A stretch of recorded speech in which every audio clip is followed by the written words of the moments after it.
Hello everyone, welcome to our channel Education Hotspot. So this is one more video in the series of IGNOU MA Sociology first year subject MSO3 that is Sociology of Development. बहुत सारी video इस subject की आपके channel की playlist में available है, काफ़ी कुछ चीज़ें आपको क्लियर होंगी. So here there is one more topic that is dams and displacement. बहुत सिंपल टॉपिक है, सब बातें आपको पता होंगी, तो थोड़ा फास्ट बोल के चलूँगी मैं, चीज़ें आपको बहुत अच्छे से यहाँ पे क्लियर होंगी because it is quite simple thing जो डिस्कस की गई है. डैम्स क्या होती है ये हम सबको पता है. डैम्स जहाँ बनती हैं वहाँ से लोगों को कई बार हटाना पड़ जाता है. कई बार क्या, हटाना ही पड़ेगा जब आप डैम बनाओगे, तो जो लोग वहाँ रह रहे होंगे उनको आपको हटाना पड़ता है. So that is displacement. तो पहले हम डैम के बारे में बात करेंगे, डैम के फायदे, डैम के नुकसान, and then we will discuss displacement because ये क्वेश्चन मल्टीपल टाइम एग्जाम में पूछा जा चुका है. तो ये कंटेंट समअप करके आपके सामने है. I discuss by word to word डिस्कस करूँगी इसको. प्लीज़ पूरी वीडियो देखेंगे लास्ट तक. एंड डिटेल वीडियो है, थोड़ी लंबी हो सकती है, तो सुन के चलेंगे. सबसे पहले डैम्स का मीनिंग बता देंगे. Dams are structure constructed on river channels. River channel पे बनाए गए कुछ स्ट्रक्चर और stream to store water for future use. Water को स्टोर करने के लिए, या फिर उससे आप इलेक्ट्रिसिटी जनरेट करोगे या कुछ और इकोनॉमिक बेनिफिट लोगे. अब India rank 4th in the world after China, US and Russia in terms of the number of its dam. इन तीनों के बाद, चाइना, यूएस एंड रशिया के बाद, इंडिया में सबसे ज़्यादा डैम देखने को मिलती हैं. There are more than 4,000 large dams which play important role in the country. In India बहुत सारी जो डैम्स है वो कंस्ट्रक्ट की जाती है, मेंटेन की जाती हैं बाय वाटर रिसोर्स डिपार्टमेंट, जो कि स्टेट गवर्नमेंट का है.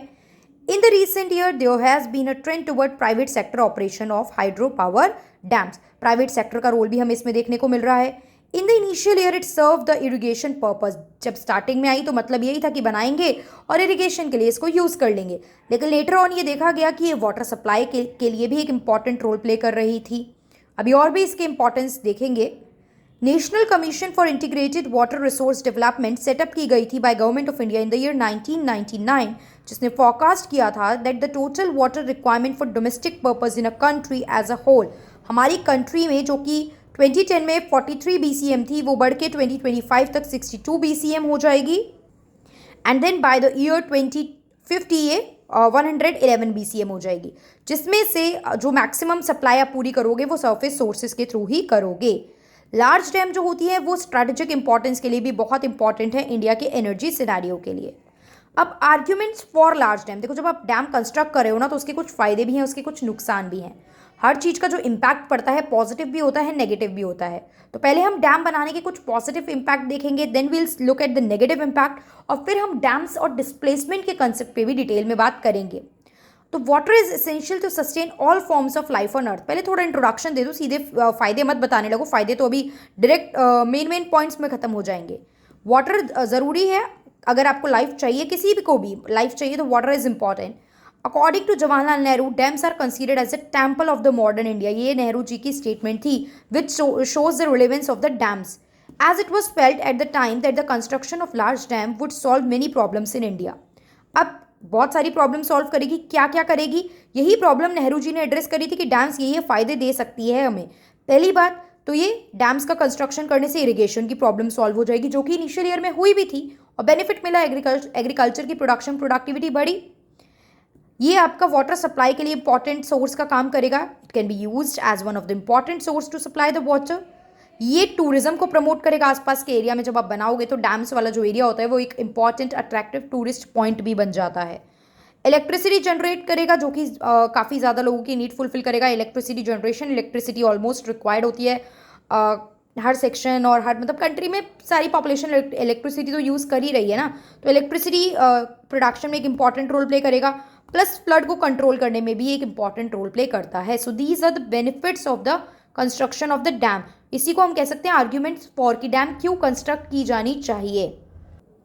Now we have to look arguments against dam. तो पहला इकोनॉमिक. सबसे पहली बात तो एक एक्सपेंसिव पड़ता है. अब एक्सपेंसिव पड़ रहा है, कोई चीज़ बना रहे हो बिना सोचे समझे. फॉर एग्जांपल मुझे घर खरीदना है, लैक्स ऑफ लैक्स की इन्वेस्टमेंट है, बिना सोचे समझे कहीं पे भी तो मैं नहीं लूँगी ना. I look out all the perspective. So that's Y जब आप ये बनवा रहे हो, एक्सपेंसिव है, गवर्नमेंट को प्रॉपर स्ट्रिक्ट गाइडलाइन फॉलो करनी चाहिए और एक हाई स्टैंडर्ड मेंटेन करना चाहिए इसके लिए.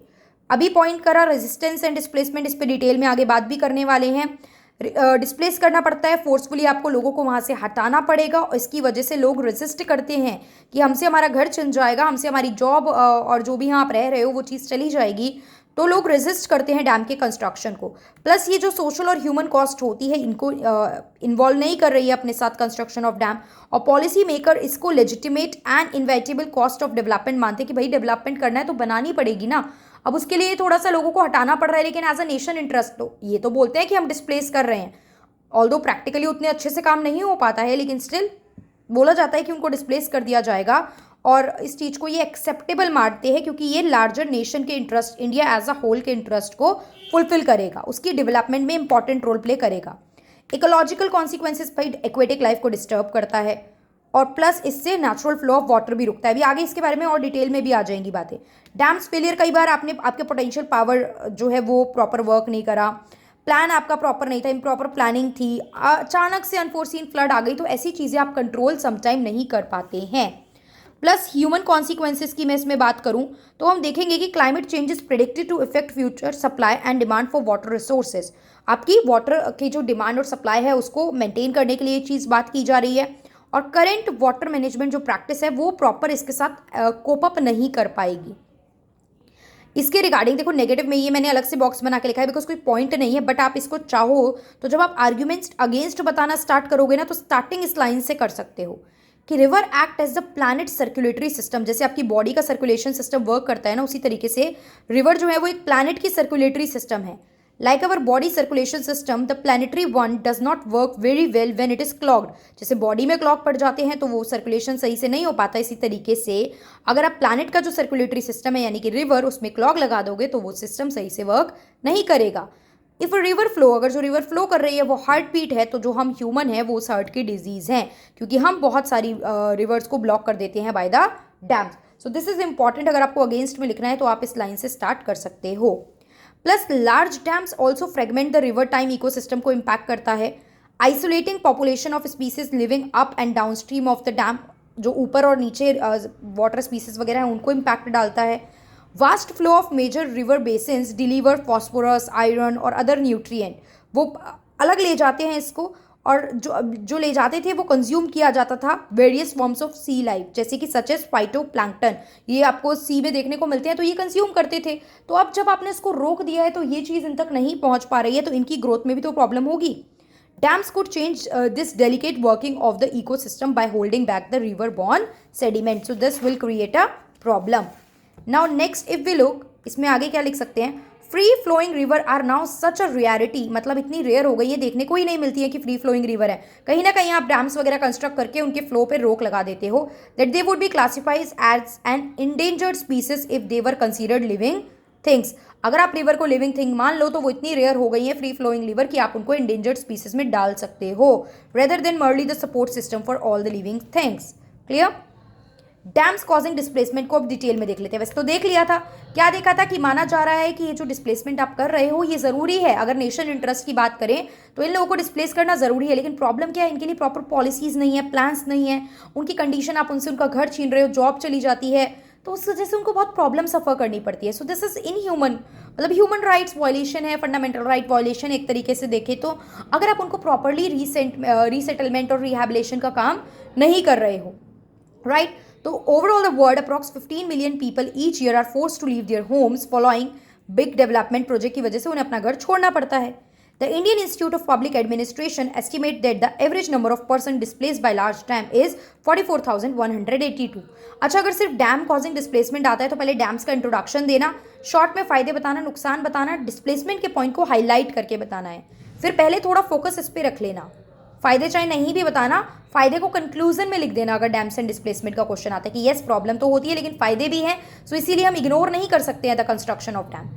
अगर डैम्स एंड डिस्प्लेसमेंट पूछता है तो पहले इंट्रोडक्शन देके डैम्स एंड डिस्प्लेसमेंट और प्रॉब्लम्स पहले फेंको, डिस्प्लेसमेंट की डिटेल में बताओ, नीचे अटैच करके एट द एंड थोड़ी और प्रॉब्लम्स बता दो, फिर कंक्लूजन में लिखो कि फायदे भी तो हैं डैम्स के, ये चीज़ें डैम्स से होती हैं, तो that's why we can not ignore the construction of the dam, but yes हम प्रॉपर रिहैबिलिटेशन एंड जो उनको सेटलमेंट की फैसिलिटी है, पॉलिसी है, वो अच्छे से बना सकते हैं। समझ गए किस तरीके से लिखना है? So it is a tragedy that government have not done enough to protect the right of these people, इनके राइट को प्रोटेक्ट करने के लिए ज़्यादा कुछ नहीं किया गया है, तो आपको प्रॉपर प्लानिंग की जरूरत है for the rehabilitation of displace. इससे सिर्फ इनकी लिविंग कंडीशन इफेक्ट नहीं होती है, लेकिन इनकी dignity as a human being पे भी फर्क पड़ता है। इट इज़ एक्सेप्टेबल टू मतलब पूरी लाइफ आप रिफ्यूजी बन के रह जाओगे, आप मूव करके गए हो, माइग्रेंट कहलाओगे, क्योंकि आपका अपना एक घर था जिसपे आपकी पहचान थी, वो टोटली छिन जाती है आपसे ना। आज थोड़े से बैकग्राउंड नॉइज़ के लिए I am extremely sorry. I hope voice में और समझने में कोई प्रॉब्लम नहीं हो रही है। ज़्यादा वीडियो बनानी है, कल एग्ज़ाम है, तो इस वजह से थोड़ा सा डिस्टर्बेंस, और जहाँ भी मुझे मौका मिल रहा है जैसे भी मैं कुछ वीडियो क्रिएट करने की कोशिश कर रही हूँ आप लोगों के लिए। सो आई होप वो चीज़ें थोड़ा सा आप मैनेज कर पाएंगे। It is acceptable to a certain point, एक हद तक ये एक्सेप्ट कर लिया गया है कि डिस्प्लेसमेंट जो है वो इन्वेटेबल है एंड परहैप्स नेसेसरी है डेवलपमेंट के लिए। जो मैंने अभी डिस्प्लेसमेंट में लाइन लिखी थी ना, वो आप पूरा जो डिस्प्लेसमेंट वाला पीछे पॉइंट था वो यहाँ पे भी लिख सकते हो दोबारा। तो there should be proper law for their protection, proper law होना चाहिए। जो इनवॉलेंटियरी डिस्प्लेसमेंट है भाई, इनकी बिना मर्जी से आप डिस्प्लेस कर रहे हो, ये जो है ये प्रियम्बल को वायलेट करता है। क्यों? क्योंकि प्रियम्बल तो जस्टिस की बात करता है, सोशल इकोनॉमिक पॉलिटिकल जस्टिस देता है, तो वो तो यहाँ से बिल्कुल आप ब्रेक कर रहे हो। प्लस आपके फंडामेंटल राइट को भी ब्रेक करता है। जैसे article 21 right to life and personal liberty की बात करता है कि आप डिग्निटी के साथ जी सकते हो, तो ये भी कहीं ना कहीं इससे वायलेट होता है। So that's why proper law should be made to strengthen and modified, laws को स्ट्रेंथन करना चाहिए, मॉडिफाइड करना चाहिए, एंड स्टेट और सेंट्रल गवर्नमेंट को कलेक्टिवली पार्टिसिपेट करना चाहिए पॉलिसी मेकिंग के लिए, इनकी रीसेटलमेंट एंड रिहैबिलिटेशन के लिए। सो आई होप ये पॉइंट क्लियर हो गया। अगर डैम्स एंड डिस्प्लेसमेंट का 20 मार्क्स का क्वेश्चन आता है या डैम्स को लेके 20 मार्क्स का क्वेश्चन आता है, so will be able to write enough content for this. In case still you are having any doubt तो आप मुझे कमेंट करके पूछ सकते हैं। That's all for this video. Thank you for watching.